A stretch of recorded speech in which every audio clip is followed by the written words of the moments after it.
time is it in East Jerusalem? I have no idea what time it is in East Jerusalem. Sorry about that. You're not sorry.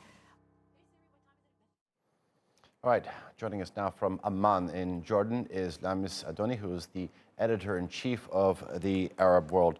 Lamis, good to have you on the show. Clearly, there is a bias by some big tech when it comes to the Palestinian issue. Why is that? It's because these tech companies have interests with the governments, with Western governments.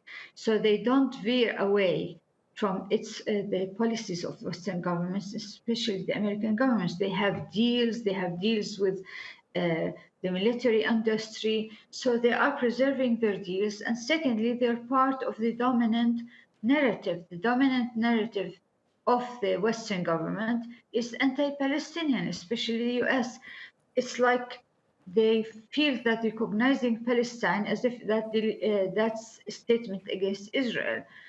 According to international law, you have to have a statement against Israel because all forms of racism are rejected by international law. Occupation is illegal under international law, but these people don't care about the international law. They care about their own interests, their own how to appease the main powers that be and their own interests. So it's not like a glitch, like denying Palestine it's like obliterating Palestine from the map.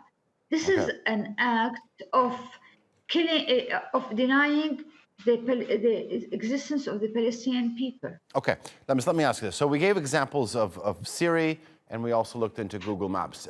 Just talk to us about how severe this censorship is on Palestinian-related content. It's severe on like the permanent aspects, like the constants. The constant is no Google Map, no recognition of Palestine in general, which is a blatant violation, a stark violation of the human rights of Palestinian people and of freedom of expression. However, the regular censorship, it rises, it becomes more severe during events like the uprising of Jerusalem in May, the Palestinians last May, during the bombing of Gaza. We feel that there's an army working to censor, not just by these tech companies, but by the Israeli government that report, keep on reporting complaints. So we witnessed that between May and maybe even July, it was at the highest rate of censorship.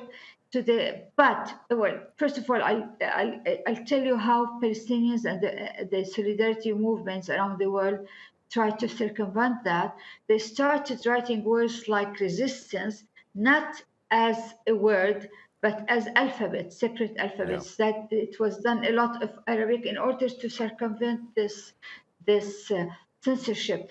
It's severe during these periods. However, the period between May and July, especially, and anywhere any sort of escalation, we see more censorship, proved the limitations of their power to censor.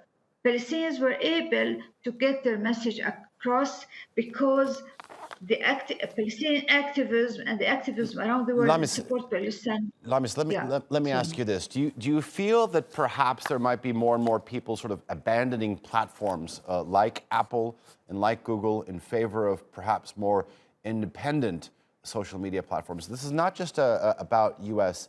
big tech companies, because we've seen Amazon not join the training on this. There have been calls to boycott these meetings. The dilemma, especially Amazon has been blatant in its relationship with Israel. But the dilemma that Palestinians and people around the world who believe in justice has been is if you abandon these platforms, especially Facebook and Twitter and TikTok, you leave the floor open to the other narrative, because it is a battle of narratives. I hope there'll be a day where there